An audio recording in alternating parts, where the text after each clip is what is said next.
focus. And friends, if you are tuning in after and you're new, a couple things to know. Yes, it's day 3, but just hop on in. You do not have to catch up. You are welcome here. We are so excited. And many of you, as you're watching it after, are commenting, and we're seeing those come through. It warms my heart. So welcome, welcome, friends. And today we are talking about words. And this whole Job study is about this idea of, our pastor Woody had talked a couple weeks ago about this idea of not trying, but training. And this is what we're doing. We are women who are training.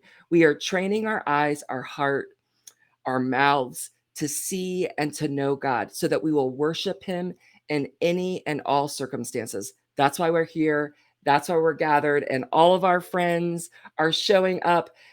Guys, you guys show up strong. Andrea Bruce, this is my ministry partner, Andrea Bruce. Morning, gang. Hey, otherwise known as Andy. Yeah. But I love Krista. Your comment says God morning. That is the kind of morning we want to have. I love it, Krista. I love it. Hey, good morning, gang. Wherever you're tuning in from, we're really glad you're here, especially if you're new. If you're new to the community, we literally pray for you that your heart would quickly join. And so you'll see, especially if this is your first time tuning in for a live, literally we're not shy. So feel free to jump into the conversation. You'll see lots of faces, names. And here's what we do, ladies. In these comments, these are to reflect the heart of God as we see it in scripture. So we don't do, and Melissa, like this so never happens. Yes. It never has happened, but never. We will protect God's community. We don't do put downs. We don't do pitches of trying to build our MLMs. We don't do dumb things that are divisive. We don't talk politics basically, except for if we say, hey, we're praying for the next president. We just don't do those things because we are about asking God to put our eyes fiercely focused on him through his word. Right. So welcome to the community. Welcome. And you guys, today, so if you'll notice that Andy and I sort of take turns leading, and today is my turn. So we're going to start with something really important and we actually have 2, Andy, very important things to do that you're going to love. And the first one is this, friends. My friend was feeling down yesterday. This is 20 seconds. You can handle it, Bruce. She does not like any of this stuff, but I know some of you do. Hello, how are you today? Hello. This is my greetings to you guys. Hello. How are you today? No, I don't be owl. Hello. Oh my gosh. Today. Hello, how are you today? It is so great. You don't like me? That's okay. You don't like? Because at least my mama does. At least my mom does. Oh, Melissa, have you lost your marbles? Like, what is happening? I'm the dumb one. Like, this is the thing. These kind of things really delight my heart. And I think that people would think that we're the opposite in some ways. That is not true. Meaning I like a little fun. And Andy, you are quite honestly sometimes just not fun. Did you know that? I do know this. And I've always wondered if you knew it. So I do know it. Yeah. My family knows it very well. The second really important things, friends. I hope that delighted your. Cheryl said cringy. Thank you, Cheryl. Thank you. Like that delights my soul. Jennifer said, I loved that. And loved was in all caps. So thank you, Jennifer. Cheryl, you didn't have my back. I don't appreciate that. By the way, if you're listening on the podcast, we apologize. You won't see the visuals. Oh, okay. They're not listening. No, we're not. Yeah. Thank you, Debbie. We're sparing them. So the next thing before we get started is, because we just need this. And this, I don't think people would know. This came in yesterday. Can you see what it is? Yes, fake nails. Lee press-on nails. They are press-on nails. Do you guys remember this from 1991? Listen. These were on sale for $4. And Sarah Gosnell, now my friend who knows everything about everything. Mm-hmm. So these are the ones that this is the one it has an accent. Can you see the glitter on that? Yeah, it's got horrible. An accent nail. It's like a bedazzled nail. It is a bedazzled nail. So I'm putting them on today. But look how they've changed, friends. So if you have not, evidently, they're all the rage. And they've changed so much that they actually stay on. And do you see this little tab? You pull the tab off and you just press it on. And that's it. There's no glue. And they stay on. They're supposed to be fantastic.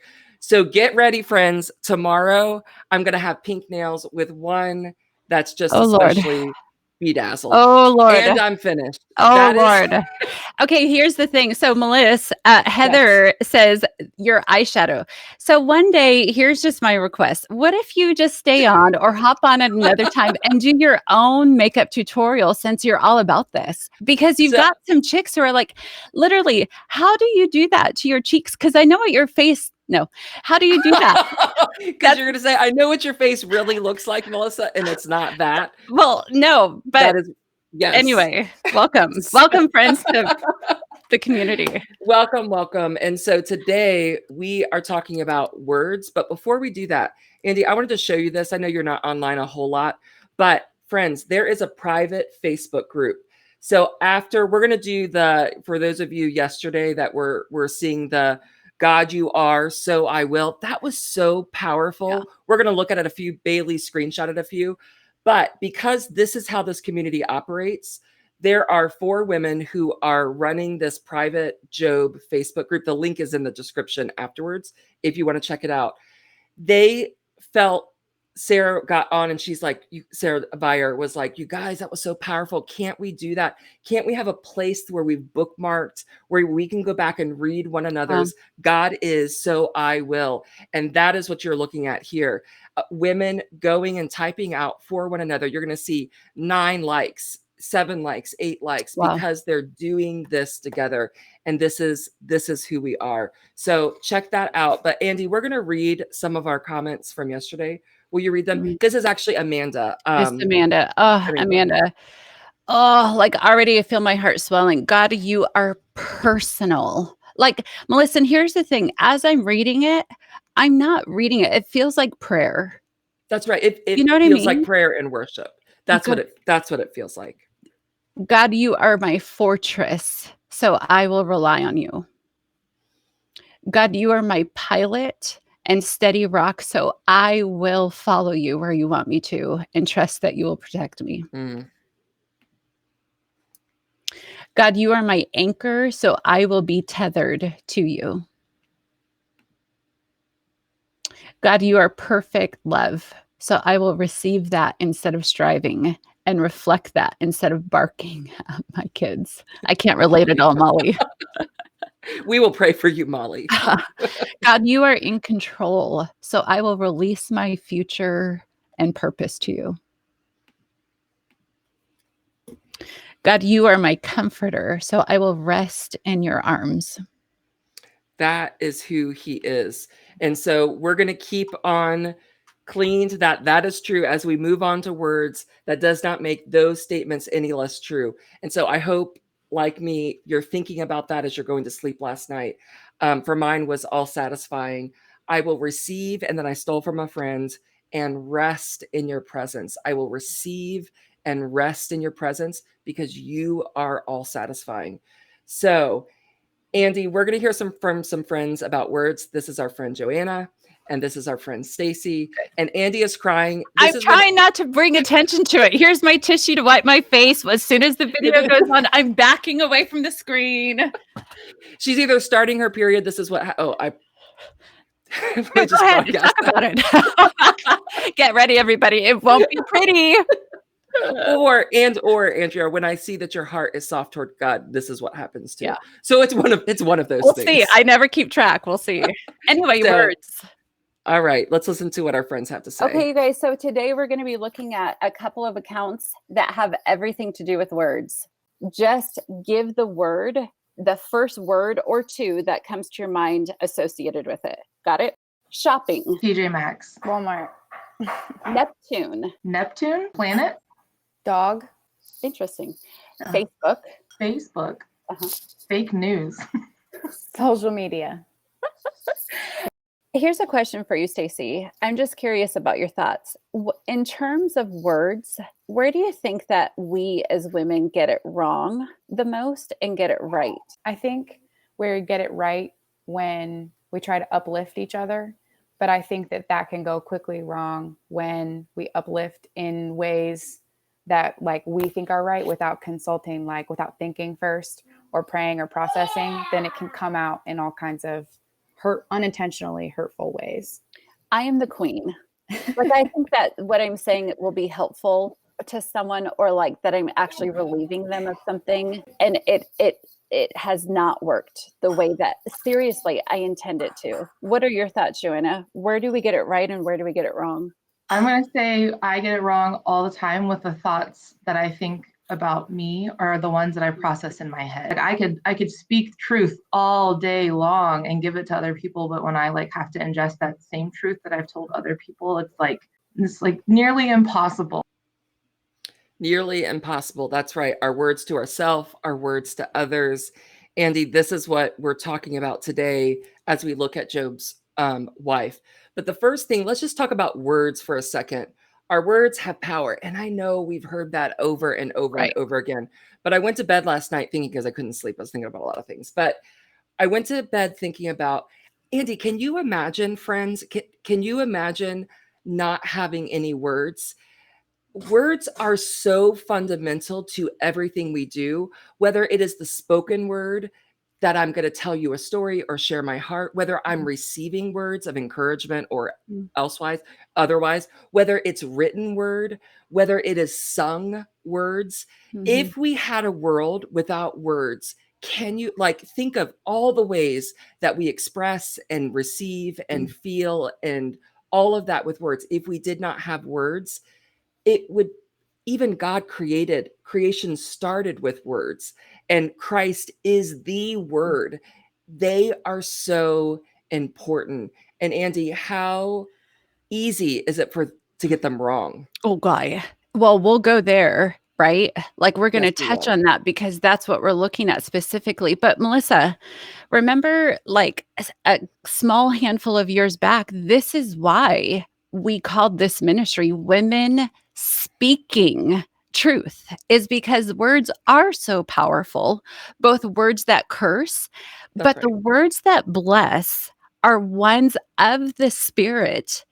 This is why women gave you feedback yesterday about these comments and the end of our live yesterday, because what we do, Melissa, is we say the statement yesterday was, God is worthwhile. God is more than worthy. So I will give him my attention was mine. These are things that we think and we think and we think. Not often are we given permission or setting or context or confidence to put these through our lips. That is when things begin to change us. I believe this, Melissa, to my core, is that as we speak what is true, really, frankly, if we believe it or not, my mind and my heart will more often follow what comes through my mouth than the other way around. Then if I just keep it tucked, I'm not accountable. I don't hear it. That's right. Words are crazy powerful. And that is actually even scientifically proven. The spoken word that wraps back around to our own ears, even if it's coming out of our mouths, literally our brain lights up in different ways when we speak words out loud, which is so important. The words we receive from others, man. Andy, have you had words that have stuck to you that others have said, and it's almost like you cannot shake them off, You can't for shake the them off. good or the bad? Right. And unfortunately, a lot of it's the bad. So we're going to read today Job's wife. Now, catch us up, Andy, on where Job's at, what's happening, what's gone on. Ladies, we're still like real early on. We've got this man named Job. He's not ordinary. He is known throughout the land. I actually was reading toward the end of Job last night. He was known throughout the land. It said Job was at least proclaiming this about himself. So take it with a slight grain of salt. He said that when he would pass through a group of men, they would turn their heads and strictly acknowledge him because he was a celebrity because of his wealth and his compassion and provision. So much so that even God said, there's no one like him. He is blameless. This is who we're looking at. But then, he's walking under the blessing and the provision of the hand of God. And one day, boom, his marker day comes where everything that made him exteriorly who he was gone in the blink of an eye. If you missed it yesterday, you could catch up by going back and listening to day 2. So let's read this. This is in Job. I left out, I believe this is Job 1. Nope, it must be Job 2, 7 through 9. Somebody correct me if that's not right. So Satan went It's out. 2. That's a whole story. Satan went out. We're gonna have some like blogs that go out about this idea of Satan in the presence of the Lord. So Satan went out from the presence of the Lord, and now listen to what's happening to Job. And afflicted Job with painful sores from the soles of his feet to the crown of his head. Andy, I was thinking, have you ever had a canker sore? Ugh, One canker sore, and it's in your small. mouth, and it's And it's small, and you can't eat, you can't talk, it's swollen. This was Job, except they were from the top of his head, and I would think that means everywhere to the bottom of his feet. Well, this was induced by Satan. This Yes, long story, you're going to catch up with the blogs that you'll see online, because what we're not going to do is skimp over the hard stuff, these strange heavenly scenes. But basically, Melissa, God gave Satan permission now on the second strange heavenly conversation to now afflict Job physically. that's right. So, Melissa, if this was induced by Satan, the evil one, the opponent of God himself, these would be sores probably like never seen. Uh, Maybe except for this. I'm wondering, like, to It's think of the miserable no extent. matter what. Ugh, No matter what, miserable. So what Job did is he took a piece of broken pottery and scraped himself. I would assume they probably itched. And we know later in the book of Job, these were oozing sores. So Job took a piece of broken pottery and scraped himself with it as he sat among the ashes. Now, listen, this is all that we hear from Job's wife. She is still there. Job's lost everything and now his health. And this is what his wife says to him: are you still maintaining your integrity? Are you, Job, are you still maintaining your integrity after all of this? Curse God and die. Curse God and die. This is the one woman he had, this is the one thing he has left, Andy. The one thing he has left.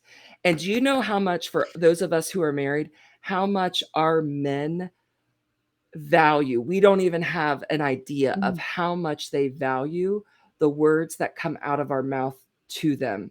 So Job at his absolute lowest, this is what his wife has to say. But you know what, Andy? I can't just pounce on the bandwagon with her, right. because too often I've been this woman, and we have to remember she has lost 10 children. Everything. She And has lost. now, in her grief, she's now taking care of this dude who's sitting on a pile of ashes, scraping himself. Like, I don't do well with sick people in my house. I'm sort of like, why do you need me to cook soup for you? Like, drive to the store and get it yourself. I would be Job's wife of like, I'm already in my own desperation and anguish, and I have to take care of you. My life would be easier if you were not here. I mean, so yeah, it's quick to throw stones at her, but there's a whole lot in her that I see in me. So, friends, in the comments, what is one word that you would use to describe Job's wife? If we just had one word, Andy, what would your one word be? I didn't think about this. Honest. I mean, honest in the worst of ways. I think she's desperate. Like, I don't know. At the end of her rope. Yeah. Karen And says you know what else? defeated. That would be a great word, defeated. Here's a really interesting, okay, so bitter, anguish, controlling, but I know that what I want to do is give her some credit by saying, I wonder if she just wanted to alleviate his suffering. No, but she didn't, because she's like, screw your integrity. and curse God. I'm trying, Job's wife. I'm trying. Jackie is like, yeah, that's me. I think that's what you mean, Jackie. Desperate, overwhelmed, distraught, bitter, broken, hurting, angry, controlling, which is what we do when we're in these places. That's right. Filter free. Yeah. Here I remember getting to this point and actually leaving this whole scene and moving on, and feeling coming back to this little scene. You know, Andy and I were in this for a couple months, and so much mulling. And so as I revisited this scene, here's what I recognized was like, wait a second. Job's wife caused him more pain by being alive and by his side than being in Oh, her grave. Now, remember, Satan is the one that's orchestrating all of this, right? yeah. Satan decides to wipe out everything that Job cared about, including his health, except for one thing. He left the wife. Was that strategic? I would say probably. That was probably for a reason. And the reason being he knew parts of her character and what came out of her mouth and how that would then compound the hurt for Job. So Job's living under the authority, physical authority of Satan's hand against Job to see if he will curse God. And Satan decides to leave the wife. Melissa, to think that this would, my guess is that Satan probably understood that Job's wife would cause him more anguish. This is like a dangerous spot as a wife to wonder about my. That's right. And we're going to say wife and, because not everybody has a spouse, and whoever we are closest to. And that's going to be our question for us. Now we need to bring this down just a bit to who is that one person, whether it's your husband, your roommate, your sister, your best friend, your mom, your dad. Who is that one person who knows you the best, who you are the closest to? I want you to picture that person, their face in your mind. We're gonna picture that person, right? So do you have them? Go ahead in the comments. Who is that person for you? Let us know. For me, obviously, it's Jared, for like And without a Andy. doubt. And then yours would be your husband, Andy, not yourself. Bingo. Not Andy, you. No. So let's picture that person. And then, Andy, let's answer this question. If Jared sat in Job's shoes, would Satan want to keep me around to discourage him? Or would Satan want to do away with me because my words speak life and truth to him? This is our question that we're going to really honestly ask ourselves. Well, FYI, Melissa, since you're talking, you probably can't see some of these comments, but we get it. Like, as a community, these women are saying, yikes, this hits home. Yikes, that's deep but true. I never saw that before in these kinds of comments. I think we all get it. I certainly get it. I remember the first time realizing it, rereading it, and then having a pit in my stomach to say, I'm not sure how I can answer this, and probably on what sort of given day. Andy, what would you say, and what are your thoughts surrounding this question? What does it bring to mind? Here's what it brings to mind, Melissa. Andy and I do a really great job of, especially when things are difficult, of coming together and supporting one another or facing adversity and digging in our heels together to be faithful in it. Mm-hmm. The problem, though, is we have not faced the mountain of adversity and anguish of this, especially when this is a long-term thing, because it's easy to look at the timeline in the book of Job and to think that this was like day 4. It most likely wasn't. We're talking a long time has passed. That's when I think my mind would not be able to be strong anymore. And I don't want to, frankly, imagine what could come across my lips. But I hope, because my Andy is just pretty phenomenal as a man who loves me, I think that we can see one another. Like, one thing we've always had this deal is, when I'm off base, I need you to help me see what is right. And that's because we started this thing of trusting and speaking what is good and true, not in the moment, but outside of it, probably 10 years ago at a different level.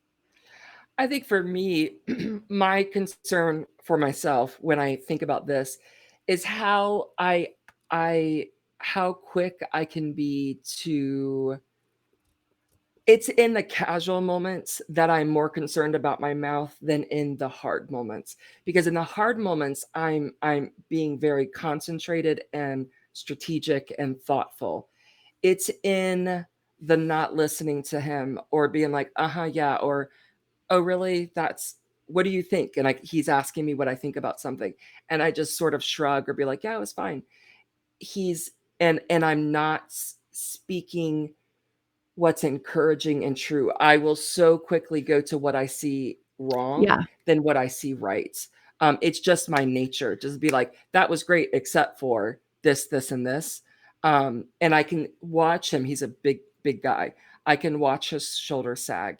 Yeah. And that is where, when I look at this, I want to be a woman who is speaking life and truth all the time, all Yeah. the time.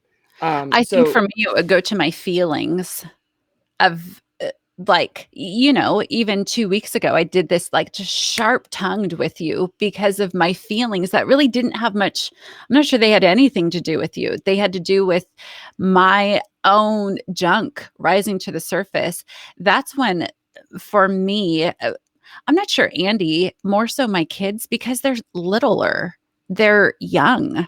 There's not near, this is the wrong thinking. There's not near as much accountability toward them as there would be to a man who is over true. That is me. true. That's And man, my words get like, and I will tell them, why did I just say that? Like I would never speak to another human being on the planet the way that I just spoke to you. What happened? And so this is what we're talking about, ladies, is like these words that God purposefully gave us, that if we don't understand a way of training our minds to control our tongues here, we could find ourselves, Melissa, when the rug gets pulled out of us on our marker day one yeah. day, maybe not being used by Satan, like in this specific sense, but being used by Satan in a different sense. Yeah. Will you read some of our friends' comments? So Susan, morning Suze, says, I think we could have some idea of our response in tragedy if we honestly look at our words on day-to-day things. Yeah. People don't always understand how your words truly impact relationships. So bingo, bingo, bingo. Why can't I scroll up? That's weird. So I'll put Wendy, some. Oh, go. I can put some right here. Does that helpful? Oh, it really does. Molly, morning, Mol. I'm thinking about how we talked about Job being a training ground and having the reaction we want on marker days by practicing it in the moment today. We don't wait until that time as if something supernatural will happen. Because here's the thing, Melissa, in tragedy, it's not the thing we hope that comes out. It's the most authentic That's part right. of us that Yeah. comes out every single time.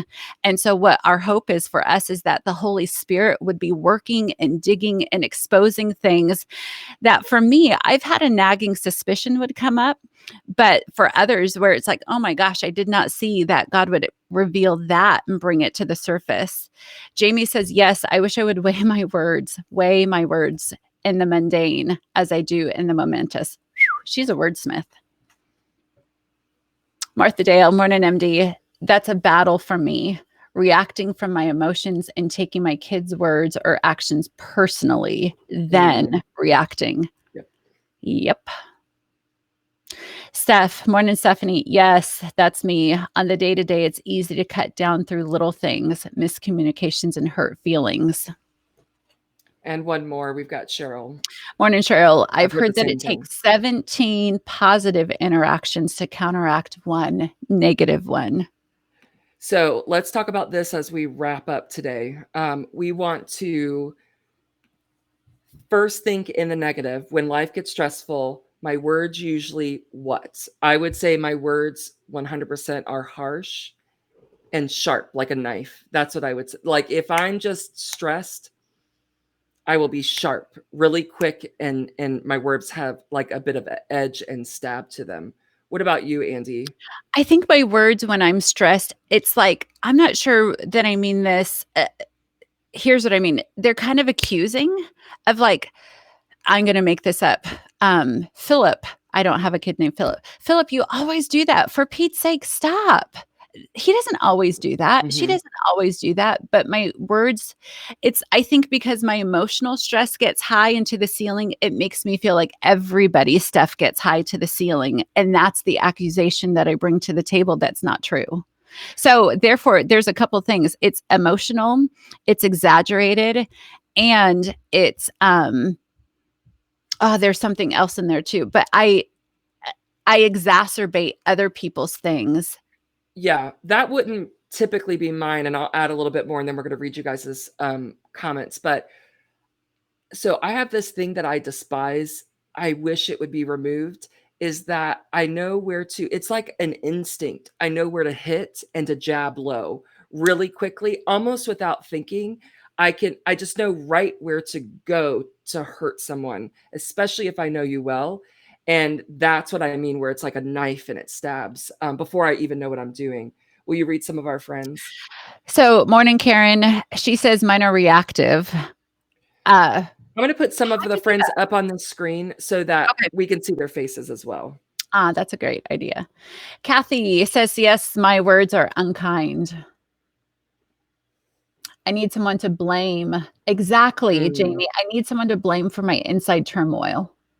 Stacy says, when life gets stressful, my words are usually belittling or sarcastic. I'm there with you, Stacy. I'm right there with you. Me too. Emotionally harsh from Kelly. Danielle, morning Danielle says, depends on if it's the beginning of the stress or if I've been there for a while. So I'm assuming, Danielle, that they get worse as the stress goes on. I'm just assuming because that's been my experience. Morning Heidi, she says, my reaction is a result of shame or fear every single time. Interesting, Heidi, and super insightful to be able to identify the triggers of shame and fear. Oh, Tammy goes Tammy, absent. this is a good one. Yeah. Yeah. No, that is, I bet some of you really relate to that, where you just go silence. And by the way, at the very beginning of this, I think it was Stacy's comment where she said the silent treatment can be just as hurtful or belittling as harsh words. That's right. If not more. Sarah's like, oh, Sarah, you go explosive, loud and international. That's great. International. Oh, I love it. Sherry's like defensive to everything. Yeah. Mm-hmm. So I think, I mean, you guys, man, oh man, sharp and harmful. Boy, do we get this and understand it and know it. So Andy, walk us through what we are going to do, because we're wrapping it up now. What are we going to do about this today? So this is, listen, the troop, like think of the name. This is the Women Speaking Truth Troop. Our intention is to be a collective of women where we're submitting ourselves to the Holy Spirit through the Word of God, asking Him to train us, literally to train us, that we would be women, if you can imagine, who are strapping on our boots, putting on our gear. And today we want to focus, God, would you train our tongues? My question for you is not so much the negative that we just looked at, but in light, what do you hope that God does? So read the slide with me. It says, I commit, not when the rug gets pulled out on that marker one day, but today. Like, this is what we've been given, is today. I commit today that my words will be what? Like, what is the appropriate? Listen, ladies, and here's what we don't do. We don't go from 0 to 60. Not today. That will set us up for failure. What does it look like, though, for today to make the next step of intentional training with your tongue? Melissa, what does it look like to you? How would you fill it in? I think I wanted to say soft, but I won't say that because I think it takes a step before that. I commit today that my words will be thoughtful, that I'm going to think before I speak.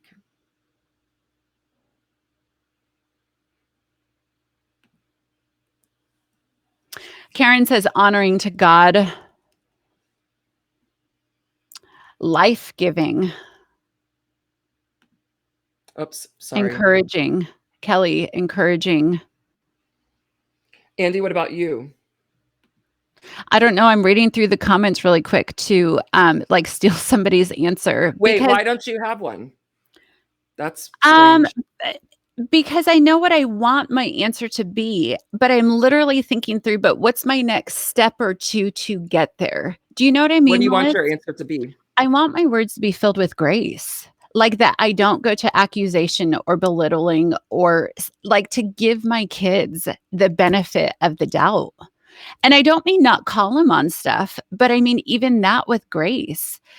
Like to become a household that we use words graciously. Like this is how God speaks to me, Melissa. Yeah. Is he's not like, again, you did that again. You're always doing that. He's like, my grace is sufficient. I want to learn to emulate that to my kids, especially in their mistakes. Like last night, I went upstairs and there's a big cup of water spilled on my wooden dresser. And I'm like, doggone it, they're always doing that. Maybe twice before, you know what I mean? Yeah. Like to be gracious and be like, I need to teach him what to do when the water cup tips over. Mhm. And instead, I'm playing out this conversation that looks like accusation. Well, if you But back it up, what is it? What needs to happen between this and out of the mouth? that's a great question. You know how in scripture, like even when Adam blew it and God comes looking for them, and what does he do? He doesn't accuse or say, I've been waiting for you to do this. He's asked them a question.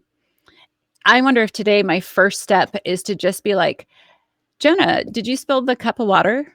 Instead of to start in on that thing, like for me, that's just one little step. Instead of assuming that I know and that I know better than they do, to just be like, hey, Jayla, like what happened? Why did you get upset there? Instead of saying you always get upset with him and I always feel like I have to, you know what I mean? Is just to Yeah, ask that's the good. I question. actually like that idea, friends. What do you think? I wonder if that is a way to help slow us down. One thing that's been really interesting that a friend brought up that I keep actually doing, I've done it to you a couple times, I've done it to Jared, and it's helpful. One way to slow down my words is to say, Andy, you're going to remember this. Andy, keep talking. Like, Right. keep talking. Jared, keep talking. Like, keep expressing. Let me hear more from you, because as I pause to listen, for me, it automatically pauses my words, because Right. as I'm saying, keep talking, what I'm saying in my own mind and heart is, I want to hear you. I want to listen. You are human. I'm not going to make a judgment call. I'm just going to keep listening. Right. So actually, I'm going to put that more into focus for myself. So What are what some of about our you other guys? friends? Rachel says, sorry, I forgot you were going to push the little button thing. Rachel No, go says, ahead. seek to understand. Susan says, I commit today that my words will be binding. Listen to what Molly says. What about curious, Andy? My words will be curious and assume the best. Like that seeking to understand, like I'm going to Right. be a curious person. Well, And and that's listen, the opposite of accusation, assuming, is but being curious. and think of that played out, not just in the 10 tricky spots, 10 fast, tricky spots that there will be in my family today. But Melissa, even when my kid is, I'm going to go upstairs and do homeschooling with my kids, even when my kids are just sitting there to say, like, huh, Jonah, I'm curious about that. Like, what do you mean? Like, that's even a bridge It of is. relationship, not just in the bad, but thinking of how this can look. And ladies, seriously, make pictures in your mind. Imagine what these questions and conversations can look like for you played out, because we're far more likely to take the action if we can picture it and picture the response that we would be reacting to, and play it out. That gives us so much more oomph and understanding of what we do. Stacy says, can you tell me what happened? Can you tell me what you're feeling? Yeah. Because I'm telling you, Melissa, our words, like we just take the next little step. Ladies, this is what we will do together. And literally, I meant to have out my Sharpie, because for me, if I don't see it, because I'm visual and this is how I learn, like for me to just write the word curious on my hand, because otherwise this will slip. That's what happened to me a little bit yesterday. It just slipped faster than I wanted to. So what does it look like for us to actually set ourselves up for God to train us? Wait, so this is what happens when we're in a learning community, which this is a learning community, which means we're learning in the moment, which means this is what we call layered learning. So we're learning from you guys. You guys are learning from us. And then we come up with these ideas. It's just my most favorite thing. So as I'm listening to all of you guys, Molly, Andy, MD, Cheryl, as I'm listening, I'm thinking, oh, let's backtrack just a little bit. What could have, and we're going to go, I know we're over. What could have Job's wife done to be curious in that Wow. moment? What could that have sounded like to be a question and to be curious instead of an accusation and a statement that tore down? What could that have been? Wow, that's an interesting question. I mean, imagine if she would say, Job, how are you not cursing God at this moment? Do you see how different that feels? She could even have that feeling to say, I don't understand. How are you not cursing God? That is a whole lot different than curse God and die. And therefore, she would not lose her integrity That's right. in that. That's That's right. phenomenal. By the way, I just think it's hysterical. Wendy says, it sounds like I need a tattoo. Everybody's Yes, like, Wendy. what's the nearest tattoo parlor by my house? So ladies, oopsie, hold on just a second. Here's how we're going to end this thing. It is one thing, Melissa, for us to talk about these things of what we hope our words will become, just the next step of training to one another. It is a different animal when we take action on it. And ladies, I'm telling you, I don't want to do this, but I think if I'm serious about training, here's what it looks like for me to actually start to put this into motion. When we're done, and I walk upstairs and see my living room and kitchen all in disarray, is to be like, hey, you guys come quick, real quick, sit on the couch. We were just talking about words and how our words can either bring God into it or not bring God into it. And so my commitment to you guys today is I will, instead of saying, Jeremiah, you always do this, Jayla, you always do this, Jonah, you always do this, is to say, is to be curious. Like, so I'm committing you guys. Will you help me? Like I'm verbalizing my commitment to the people who it matters most to, where my action, man, Melissa, this is not cool. Like I'm not wanting to prescribe this to my own life because it's not cool. Yeah. But if I'm serious about being trained by the Holy Spirit, I put myself under the authority of him in every environment that I know how to. Every environment that I know how to, asking him to do something. So, friends, this means that we will commit for today. Here, we're doing it here. You guys have done this. But whoever is brave enough and willing to go to the husband, children, best friend, roommate, family, whoever that is, to commit your words, coworker, to commit that your words will be blank. We also want to hear from you guys. You know, we so value seeing your faces, hearing your voices, hearing your perspectives. So it takes literally 30 seconds. You can go to truthgroups.com/troop. Just scroll down, click the button, and you can record a very quick video to say, I commit today that my words will be curious, that my words will be thoughtful, that I will ask questions, like whatever that commitment is, to say it. And we will look at those tomorrow. We've got to go, Bruce. I know. Can I get 5 seconds? And I'm curious if you will, if you do that, if you say this to somebody else, like the person that you're making this commitment about, I would love to hear that you would say, I commit today to be gentle. And I verbalize that to my mom. So, okay, who's ready? Let's go. I know. I got to go talk to my daughter. Okay. All right, guys, we will see you tomorrow. Bye. Bye.